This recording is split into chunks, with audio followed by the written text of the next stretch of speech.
এর সঙ্গে পাঁপড়টা ভেঙে দিই।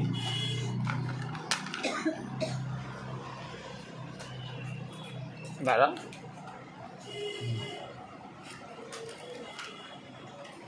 যতক্ষণ এটা চলবে, যতক্ষণ আমার কাছে পাঁপড়টা আছে, পাঁপড়ও শেষ, হ্যাঁ, তখন ও টার্ন করবে অন্য কিছু, আবার কেউ খাবার নিয়ে বসেছে, তো ওইটাকে নিজের অধিকার দেখাবার জন্য।